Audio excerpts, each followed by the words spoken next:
It's been a long 2-week break since we had a UFC card, but we are back here for possibly one of the biggest cards of the year, honestly. This is UFC 310, boys and girls, and it is very stacked with lots of big names, and I'm going to be giving you my predictions. So I'm going to start with the main event, work my way down, and I can assure you that the closer I get to the bottom of the prelims, the less intelligible and the closer to nonsense my predictions are going to get, because I'm going to know less and less about the fighters, but it doesn't matter. We're here for fun times, and we're here to make predictions and get shit wrong, and get shit right, maybe. So let's just jump straight into it. We'll start with the main event.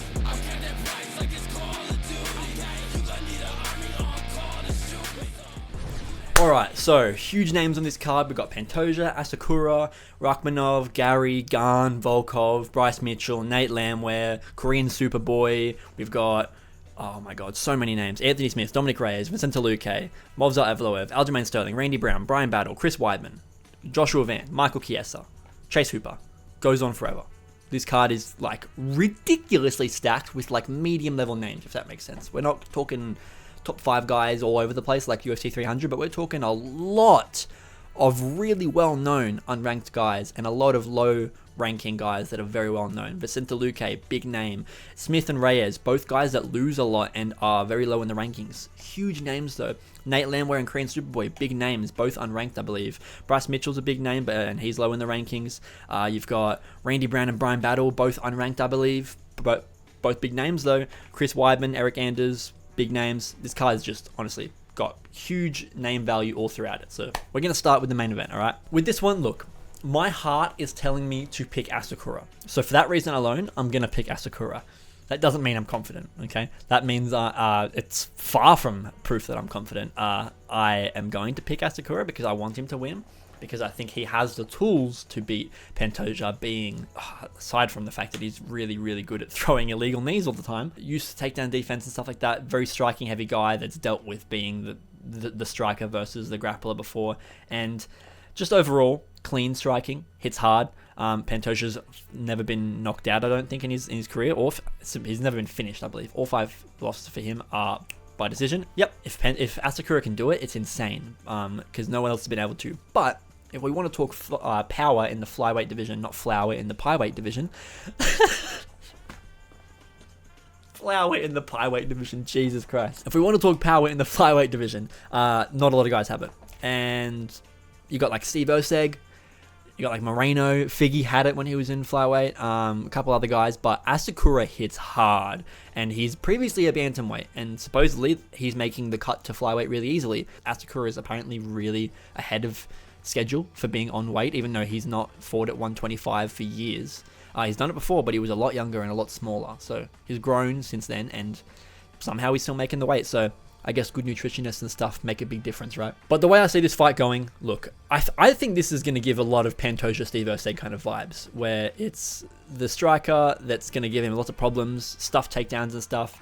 But I do think that Pantoja is still going to Pantoja his way into this fight a bit, where there's probably going to be, if we make it to like the 3rd or 4th round, one of those rounds probably has like 2 or 3 minutes of control time from Pantoja just laying on top of Asakura. Don't love it about Pantoja that he does that, but he's very good at doing other stuff as well. He's not just a wet blanket, but God, he does it a lot. So I really hope he doesn't do it much in this fight, but it's a tactic that'll work. That's the thing. If there's going to be anything that he can do against Kai Asakura to get him to minimize the threat, it's going to be laying on him. It's going to be grappling him. It's not going to be striking him. And Pantoja's not going to be in scrambles, chasing position. He's going to try and get on top of you, lay on you, and then if he can, get to your back. And that's pretty much the things he's going to do. As much as I kind of do think Pantoja's going to win, I'm picking Asakura. I want Asakura to win. It's so good for the flyweight division if he does win. Even if he doesn't win, as long as it's like a close fight or something like that, he's going to have fun fights with like Roval or Pantoja.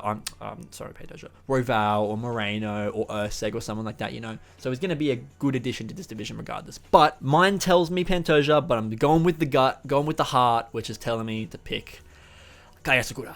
So we'll see how he goes. We'll see. Moving on to the co-main event of Shavkat Rakhmanov versus Garry. This one is clear. I think you should be well aware of who I'm going to pick. It's what pretty much the entire world is going to pick. However, it is not fair, the skewing. I'm picking Shavkat, just like everyone else is, alright? That by no means proves that this matchup is clearly Shavkat's fight to win, because it's not. It's not. Garry has a uncomfortably high chance of winning this fight. And that's just kind of the way it is. You can tell me that you don't agree, but you're wrong, because Shavkat has no head movement. Shavkat isn't fast. He is good at pressuring, walking you down, and being stronger than you.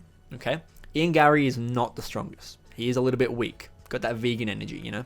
Gonna have a little bit of problems with the power. Sure. Speed, however, is gonna be all on Ian Garry's side. Accuracy is going to be all on Ian Garry's side. So we are really relying on Shavkat's ability to, one, weather a storm, which we've seen him do, but this is a 5-round fight. One, Shavkat's ability to weather a storm. Two, Shavkat's ability to be Shavkat still later into the fight, not let that, because we very well could see Ian Garry outwork Shavkat for a minute or two, a round or two, and then later in the fight, Shavkat's just not got that same invincibility aura to him that he normally has later in the fight, because we haven't seen him in a 5-round fight, right? I believe we've only seen Shavkat in 3 rounders. Just going to double check that really quick. Well, I mean, everything's been finishes, right? So seconds, first, second, third. He's been into a 3rd round with Jeff Neal. Oh yeah, he almost had a decision with Jeff Neal. That was the furthest he ever got. So I don't really think this fight will go past 3 rounds. Ian Garry's definitely the biggest competition that Shavkat's had to face. So he's going to give him the hardest test. I do think that. Even though I fucking hate Ian Garry, and I think that, one, he is just personality-wise a bitch and annoying as fuck. But 2, fight-wise, really pussy in his tactics. Doesn't always want to go out and put a show on. He claims that he wants to. If he was just a fighter that ends up being boring sometimes, it is what it is. You know, we complain about them, but those are just the way that their fights go. But Ian Garry tries to sell himself, man. He tries to act like he's some fucking new Conor McGregor guy. But he's grappling MVP barely to a decision and can't get a finish over MVP when MVP's so obliviously bad in the position that he was stuck in. Like, not making good use of his position, movements, anything. Just Ian Garry had all cylinders firing against MVP, and he could do nothing about it. He just did not have that skill in that area of expertise to be able to do anything against Ian Garry. And granted, Ian Garry trains with Oliveira, so dude's got good grappling, okay? But if you train with Oliveira, you should probably be submitting Michael Venom Page. Just saying. If you get fucking 4 minutes of control time or whatever the fuck he got on MVP in that fight, ready? If you get 7.5 minutes of control time. If you get 7.5 minutes of control time on Michael Venom Page, and he gets 2 minutes of control time on you, and you can't submit him, 2 submission attempts there. Dude, round 1, Ian Garry had MVP on the mat for 4 minutes. I just spat everywhere when I said that. He had him on the mat for 4 minutes. You are not doing anything against Shavkat unless you can outwork him for 2 rounds and get him to be tired, stuck at range, and losing his power. That's pretty much the only way I can see this going towards Ian Garry. Otherwise, these aura, marauder kind of fighters aren't exclusive to like the 90s and 2000s, dude. Like, that's how everyone fought back in the 90s and 2000s, right? The Chuck Liddell's like just walking forward, minimal defense and stuff like that. And when the defense started to become more a part of the game, it was still minimal. And then later on, everyone started to get good at every single aspect of MMA. And then that's when you just have to be an all-round fighter. But before that, you could just be a scrapper. Shavkat is that kind of fighter, but in our timelines. Shavkat would fucking maul 1995, 2005 UFC. Do you know what I mean? Like, destroy them, because he's just that pressure, walk forward, make you uncomfortable, be in your face, hit you hard type of guy. And that's what just cracked most high-level fighters back in those days.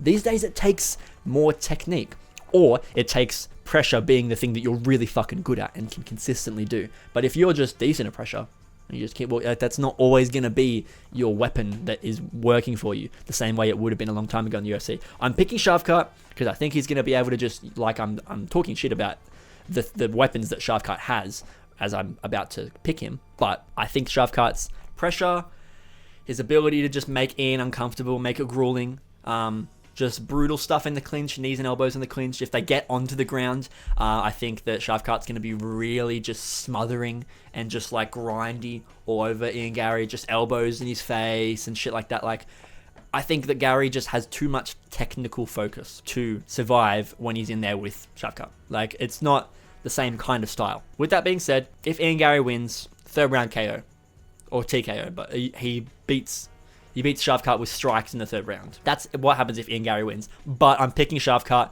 by submission. Round 2. Round 3. Round 3. I think both guys are too good for either of them to be able to get them out of there in 2 rounds. I'll be fucking impressed if Ian Garry can get Shavkat out of there in 2 rounds. And I'll be really impressed with Shavkat's performance if he can get Ian Garry out of there in 2 rounds. Because Gary's not dog shit. He's pisses you off and he's a really annoying guy to watch. And he makes his style as unentertaining as possible at times. But still a good fighter. Just not as good as Shavkat in my opinion. So final statement, Shavkat round 3 submission. I think the fight ends in 3rd round regardless, between either of them. But Shavkat round 3 submission. Could be Ian Garry.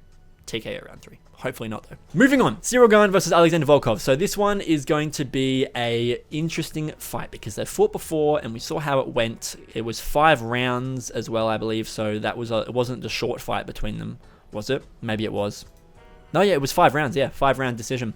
And Gane got that one. I want to pick Volkov here. Now, the only thing that's making me consider it, making me reconsider it, is what I've heard online. I think pretty sure I heard MMA Guru say this. Because of Volkov's pullout in the last fight, he might lose this because it was a knee injury. And they announced that publicly. They said, it's a knee injury. He'll be back in if you are making a quick turnaround with injury, you do not tell your opponent what part of your body is going to be freshly recovered. That's just really fucking dumb. Gane might make use of the knee. I don't know which knee or what it was with Volkov, but Gane might make good use of that injury and just attack that area. And if he does, I can see Gane winning that way for sure. But if Gane does not go down that route and Volkov isn't coming in with a still damaged knee and coming in compromised, I'm saying that Volkov gets this done. The way that he fought Pavlovich is just really telling, I guess, of like Volkov's, not progression, evolution as a fighter. Because let's look at this. So Pavlovich has got an 84-inch reach, Gane's got 81, Volkov has 80. But it doesn't really matter when you've got 1-inch reach disadvantage if you're fucking 3 inches taller than the guy, especially at heavyweight. When we're talking 6'4" versus 6'7", it's a big difference. If you want to talk like a 5'10" versus 6'1" guy, maybe it's a big difference still, don't get me wrong. But that just like, even 6'4" to 6'6", 6'5" to 6'6", those last couple inches once you pass the 6'4" mark are very big differences because there's not many guys, 1, that you will ever fight that are like that, and 2, that you can train with that are like that are that height. Hard to get good fighters like that in that size without them being shit. Like, Volkov is really good. He's probably the best 6'7" guy in the world. Where are you going to find another 6'7" fighter to fight that's going to give you looks for him? You'll find one, but he's not going to be as good as Volkov, or even close to as good as Volkov. Otherwise, he'd be in the UFC and we'd know about this 6'7" fighter that's a good prodigy, right? It's not the case. I think the distance management and pressure, like nullification of pressure that Volkov showed against Pavlovich is going to be really useful against Gane. Pavlovich has got more reach, man. He hits harder, and he just couldn't. Not only could he not hurt Volkov, he couldn't hit Volkov, man. And he's got longer reach than Volkov, but he just couldn't do it. He couldn't touch him almost the entire fight. Volkov's got really good at being stiff with that jab right in the face. Like, Pavlovich's nose was fucked in that fight. He's gotten real good at being stiff with that jab and just keeping that distance. He's using his height way better than he used to. And as long as Gane doesn't go for the knee, I think that's going to be what wins Volkov this fight. I think it will be a decision, even though it's not a 5-rounder. It's 3 rounds. It's 3 rounds, isn't it? It's 3 rounds. Volkov wins this. Yeah, Volkov wins this. I don't know if he's going to hurt Gane as much as he did with Pav. Maybe he will. We don't know. It's also heavyweight. It could be a really early finish. But something just tells me that it's going to be a matter of Volkov just on the outside, keeping Gane at range, bopping the jab at him, making him sick and tired of the fucking damage he's having to take every time he tries to step in and engage. The kicks of Gane probably aren't going to be all that useful, especially with the height of Volkov, unless he wants to go for low kicks. Those will be good. The low kicks will be useful. But yeah, man, I just see this being Volkov's time to shine, you know? He's gonna come back, beat Gane, and we're gonna get Tom Aspinall versus Alexander Volkov too. Probably after the John Jones fight with Aspinall. I think that's good. Either way, the winner of this fight is fighting Tom next. I think that's fucking pretty true and pretty hard to deny. I think that this fight is gonna be just like the Pavlovich fight, aside from a couple of key details, obviously, with the difference between Pavlovich and Gane's fighting styles. But outcome-wise, I think it's going to be the same kind of thing. So we shall see. But decision win for Alexander Volkov. Moving on. Okay, I'm literally going to skim right past this, okay? Bryce Mitchell versus Kron Gracie. I'm picking Bryce Mitchell, okay? Bryce Mitchell could submit him. I think that's a dumb idea for Bryce to go chasing him in the grappling. I'm pretty sure I've seen videos online of Bryce saying that's his plan though. So he probably is going to try and grapple with Gracie and submit him. I think he said something about comparing Arkansas Jiu-Jitsu with Gracie Jiu-Jitsu, which is funny but dumb as fuck. So we'll see if he really decides to throw away this opportunity to get a free win in the division, especially when you're risking giving Kron Gracie a ranking after he's lost 2 in a row in the last, 9 years? Like, I think Kron Gracie has 2 fights in the last 9 years. There's 3 fights in the last 9 years. 8 years, sorry. He had 2 fights in 2019 and 1 in 2023. Picking Bryce Mitchell, like I said, I think he could submit him, but I don't think he will. I think Mitchell will knock him out. So over 3 rounds, I think Mitchell is probably just going to be able to find a TKO on Gracie. It could be a decision. If it is, that's going to be weird because there's probably going to be a lot of stuck in submission attempts that's stalling out rounds. Well, not stalling out rounds, but making the rounds end. It's going to be based on Kron or Mitchell stalling out, trying to defend or offend against submissions. So that could happen, and if that's the case, that's how I see it being a decision. However, I don't think that'll be the case, and I'm probably predicting a round 2 knockout TKO from Bryce Mitchell. Last fight on the main card, we have Nate the Train in the UFC, baby, versus Korean Superboy Doo Ho Choi. Now, this one should be a really fun fight. This has potential for fight of the night. This has potential for, like, I'm going to say this, take it with a grain of salt. This has potential for, like, UFC Hall of Fame type thing. I only say that because Doo Ho Choi has a previous UFC Hall of Fame fight, and Nate Landwehr is a very scrappy dude that will put himself in danger as well as put you in danger. So he's not going to be reserved. He's going out there for war and to fight. And so is Korean Superboy. However, I think Superboy is getting a bit. He's not old, but he's getting old. And how old is he? He's 33, and I think Landwehr's like 29, 31 area. Nate Landwehr's 36. Wow. I did not think Nate Landwehr was that fucking old. That's a complete misjudgment on my part. You know what? For that reason alone, I'm going to pick Korean Superboy. I was going to pick Nate Landwehr just based on the fact that I thought that Superboy was older than him, and I think he's been in the UFC longer than him, obviously. I was thinking that the experience/age, which I thought was on the side of Doo Ho Choi, would give Nate Landwehr the advantage. But I'm honestly going to say that Doo Ho Choi not taking a lot of damage all the time by like not being around in the UFC all that much. He did win in his last fight as well. I fucking forgot. He touched up Bill Algier, so he might do it to Nate Landwehr too. I'm gonna pick Doo Ho Choi here. Yeah. In terms of finish wise, I don't fucking know. It could be a decision. I don't think it'll be an early finish. I'll be surprised if it is. I'll guess second or third if it's a finish. But I'm probably going to say decision for Korean Superboy here. Moving on to the prelims, not the early prelims, but the main card prelims, whatever you want to call them. These are arguably more stacked than the main card. So this is going to be fucking fun to go through. I'm going to have to go through it kind of quick, but I want to get through everything. And then the bottom of the card, I'm just going to say minimal stuff about. For the first, or the last prelim, but the first one I'm going to talk about, Anthony Smith versus Dominick Reyes. Now, this one is very cut and dry, very simple. I think Dominick Reyes knocks out Anthony Smith in the first round. There you go. That's it. The Dominick Reyes title on his back. Anthony Smith is old and washed, and he could not beat a Delidze on short notice, upper weight class. So he's not beating Dominick Reyes coming off of his first win in 4 years by a knockout in the first round. That's not happening. This is very cut and dry. I could sit here and talk more about it, but I don't need to. Anthony Smith for Dominick Reyes. I'm picking Dominick Reyes by knockout in the first round. That's it. I think Anthony Smith's just too old. He can't take damage anymore. He's good against guys that are untested or don't know what it's like to be in there with ranked, really experienced guys, i.e. Vitor Petrino. He's good at locking up submissions, like Vitor Petrino, in positions that maybe you wouldn't expect it, or maybe stuff that he's just really used to. He's good at the fundamentals of grappling and jiu-jitsu, but striking, shit. Defense, shit. Chin, shit. He's soft-bodied. He's not ripped. He's not got power. Dominick Reyes by first round KO. Next up, we have Vicente Luque versus Themba Gorimbo. Now, look, this was meant to be Nick Diaz versus Vicente Luque. And I was going to probably pick Vicente Luque in that one. I would be really... probably pick... I apologize for raping your ears. I was probably going to pick Vicente Luque for that one. But now that it's Themba Gorimbo. I don't really like Gorimbo that much. He's not really that entertaining to watch. Kind of fucking boring. Seems like a good enough bloke. Nice guy, you know, but I'm gonna say he does get it done. I feel like Luque's hit a fucking brick wall recently in his career. He has fallen off the face of the earth in terms of skill and just ability. Like, he just doesn't have it anymore, man. I don't really know how else to say it. He doesn't have it anymore. It's the Belal Muhammad fight, the Jeff Neal fight, and the Joaquin Buckley fight, all in his last 4 fights, all in the last 2 years, including brain damage from the Jeff Neal fight. That Buckley fight, man, he did nothing. Luque did fucking nothing, man. So I just don't think it's gonna line up for him, which is sad because Luque's got a crazy career, man. He came to the UFC. Oh my god, he's been in the UFC for so fucking long. I just think that, yeah, Luque's past his prime.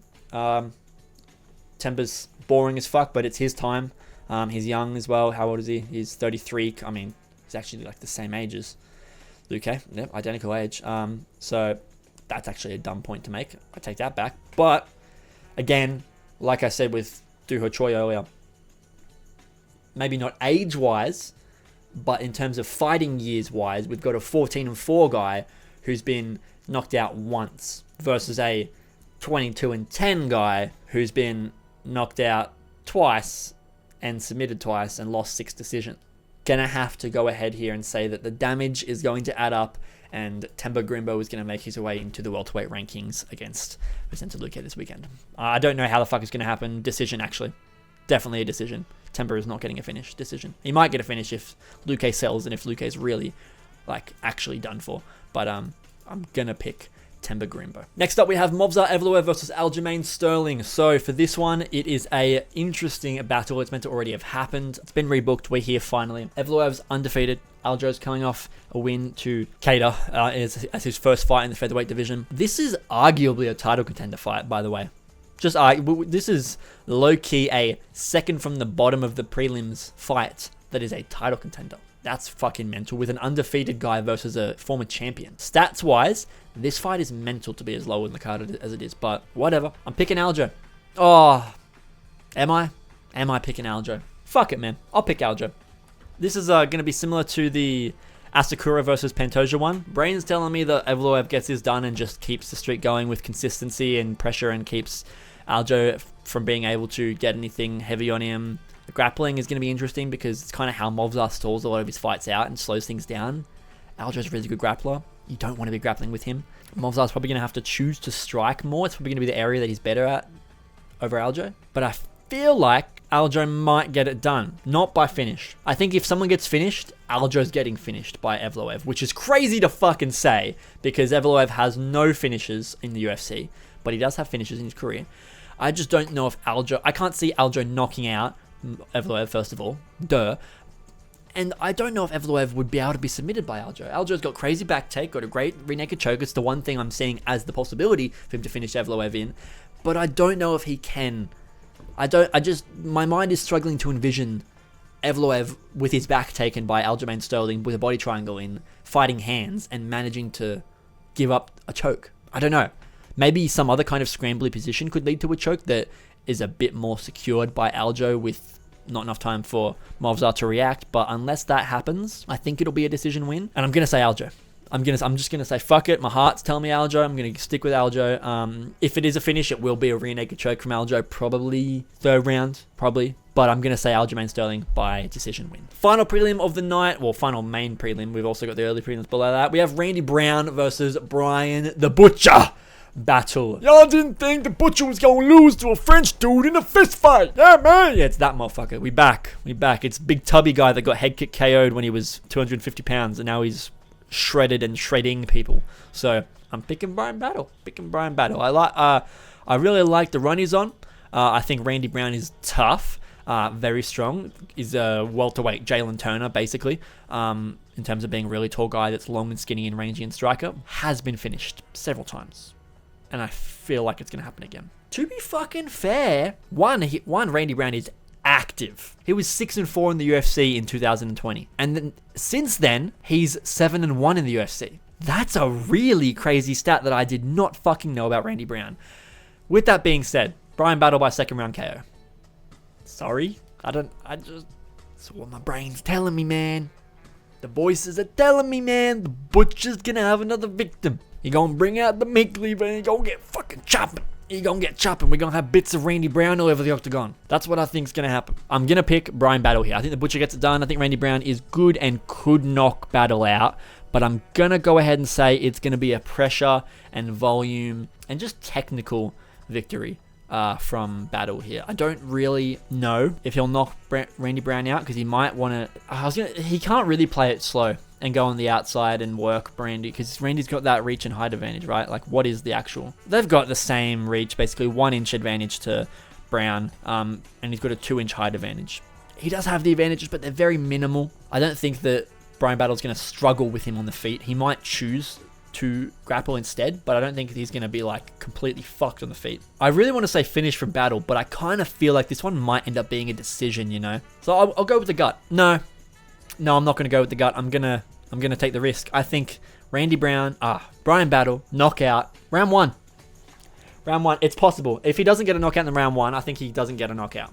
Because he could get Randy Brown out of there early, but if the fight goes on, Randy Brown will probably get used to the range, be able to keep his distance, work on the outside a bit more. Bryan Battle by round 1 KO. So that is it for the main prelims. I'm just going to really quickly run through these last, 5 fights? Yep, really quickly. I'm talking 2 minutes time. We're going to go through all these and then going to end the video there. So, starting with Chris Weidman, Eryk Anders. I'm going to go with Chris Weidman. Feel like Eryk Anders, they're both really old, don't get me wrong. But Weidman looked quite fucking good, you know, against, granted, a very old and not that talented version of old mate, whatever his name was, Bruno Silva. But he did do really well in the striking against Silva. He did. He poked him in the eye a fuck ton, but aside from that, did it right. I'm worried for his legs. We saw in the Brad Tavares fight, he couldn't take those leg kicks. But Eryk Anders is old, man. He's been doing a lot of grappling recently, obviously, and fighters don't really start doing that until they're at the end of their career. He's been having a shit ton of grappling matches. And how old is he? He's 37. Weidman's like 36, I think. Maybe 38. Wait, Weidman's 40!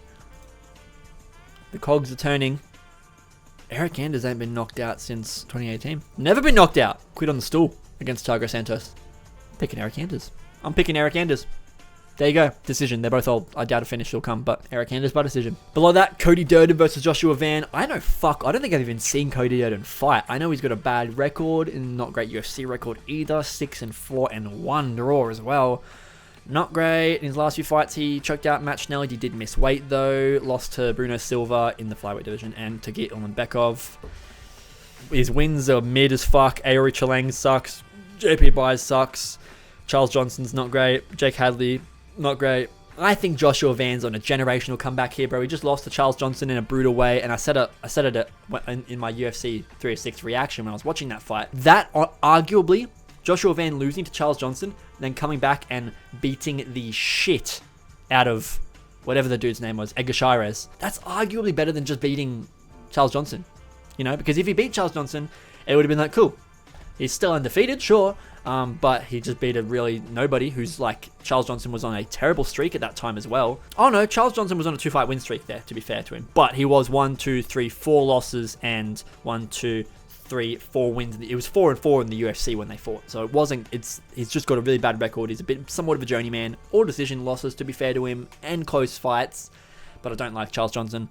I'm going to say that the comeback of Joshua Van is going to be as good as I hope it will be, and Durden is just going to be a bit of a journeyman and old as well. Like, Van's 23, Durden's 33. Going to go ahead and say Joshua Van by... Now, hold on a second here. Will he finish?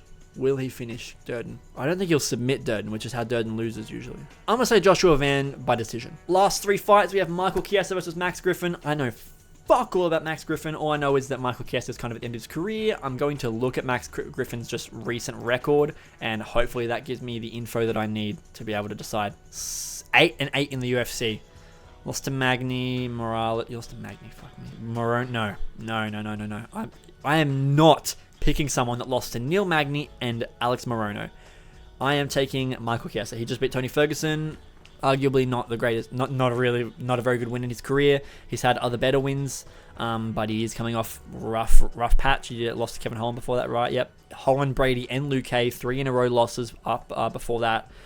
back in the win column. Max Griffin's a good step up for him after having tough competition in all 3 of those fights, dropping way down to Tony Ferguson, stepping up again a little bit to a guy that's not quite a Tony Ferguson, even though if Max Griffin's dog shit, he's not Tony Ferguson dog shit. So, gonna say Michael Chiesa by decision. Okay, the second last fight we have Clay Guida versus Chase Hooper. What a fucking weird match this is. Chase Hooper's super young, super volatile and dangerous right now. Clay Guida's really old, really slow, and really undangerous. So, gonna go ahead and say the guy who's lost 1, 2, 3, 4, 5, 6, 7 out of his last 1, 2, 3, 11. Gonna say that guy loses.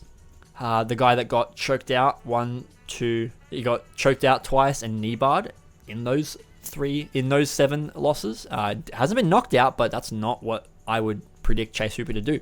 I'm predicting Chase Hooper to choke you out. So I'm going to go ahead and say Chase Hooper by submission in, I want to say round 1. I do feel like maybe Guida's going to give him a little bit of pressure at the start of the fight, because Clay doesn't usually lose straight away, does he? Oh, they've fought in a grappling match before. Back in 2022, Clay Guida and Chase Hooper had a grappling match, and Chase Hooper got him with a calf slicer in the first round. Wow. I mean, I was literally just saying he's going to submit him. I didn't know if it was going to be in the first round. That's enough. That's all I need to know. You know what? I'm going to use that as my be-all, end-all for Chase Hooper. Submit Clay Guida in the first round. And the final fight of the night, guys, I know fuck all about either of these guys. As the almighty Bedtime MMA would say. And the rest are nobodies. So, what I'm going to do is I'm going to flip a coin. I'm going to pull that up right now on my phone. We're going to flip a coin, and I'm going to pick whoever wins the coin flip.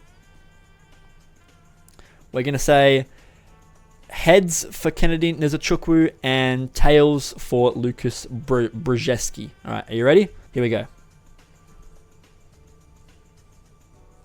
Okay, so I'm picking Kennedy Nzechukwu.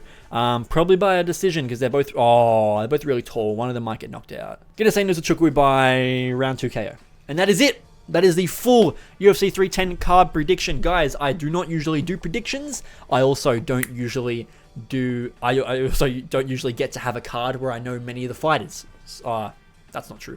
Prelims of a card where I know many of the fighters. So I tend to ignore it because I'm only really getting about to talk a lot of shit about the main card and a prelim or two. But this card's like, the prelims are stacked all the way until the early prelims. Like, even the early prelims has like the Chase Hooper matchup and the Joshua Vare matchup, which is fun. So some big names throughout this entire card, which is why I made a reaction video, fucking dickhead. Which is why I made a prediction video, because this is one I actually have a bit more experience in. There's a lot of cards where they come out and it's pay-per-view card, and I'm like, oh, I can do predictions on the main card, but never even fucking heard of some of these prelim fighters, so I don't know what the fuck I'm going to say to the video for that. I don't mind saying the rest of nobodies, like Bedtime MMA would say. I don't mind saying that if it's for like 3 fights on the card, but I don't want to sit here and do a prediction. I don't want to sit here and do a prediction video for a card with 11 fights when I can only really talk about 5 fights or 6 fights, you know. I want to be able to talk about majority of the card. Maybe I'll make these mainstays, the prediction videos, for pay-per-view cards, because at least then it's going to be a lot more fights that I know about. Yeah, man, I hope you guys did enjoy. Let me know, please. I want to know if you guys enjoy these type of videos. I've been doing a lot more breakdowns, just chatting stuff. I made the documentary about Tom Aspinall and John Jones. I'm trying to do a lot more videos that are about me talking, me conveying something, me discussing something, me breaking down something, whatever it's going to be. Thank you, guys. I hope you did enjoy this. Let me know in the comments if you liked it. Tell me what about the video you liked, what you didn't like. I'd love any advice for these type of videos. This is where I need to know what I'm doing wrong and what I'm doing right. The reactions and stuff like that in the streams, I feel like I've gotten pretty good at, gotten that down pat to an extent. This is the stuff where I get a bit confused. I don't know where the editing's wrong in these videos. I don't know if I'm pacing myself badly. I feel like I'm doing an alright job, but only you guys can decide that. So please, comments, let me know. Chuck on notifications so that you don't miss the live streams for the Fight Companions. We have this weekend, UFC 310. Obviously, I'm doing a Fight Companion for this one. It's ridiculously good card. I do Fight Companions for every card. I'm not going to miss it for this one, especially not when I've made a fucking prediction video, okay? So, you better get your ass on YouTube, subscribe, put on notifications, and you will see a notification in your bar on your phone 30 minutes before the stream starts this Saturday. So, I hope to see you guys there in that live stream. We'll have some fun, make reactions to the fight. We'll do further breakdowns like I'm doing right now of predicting stuff, talking about who I think is going to win. I might even I will make a breakdown video, but I might even make a thing of counting all my picks and see who I get wrong and right. Talk about that on the stream as well and in the video after the event. So lots of fun stuff to come from this one. It's going to be a really fucking good card. Just going to be hours of fun fights to watch. So I'm fucking keen for it. I hope you guys are too. Please come and join me for the live stream. It will be great. Thank you guys for watching. I hope to see you guys all in the next video, in the live streams, everywhere that you can come interact with me, do it. I want any interaction you have to offer. So thank you guys for watching, and I'll see you guys all in the next Mixed Martial Arts video. Goodbye.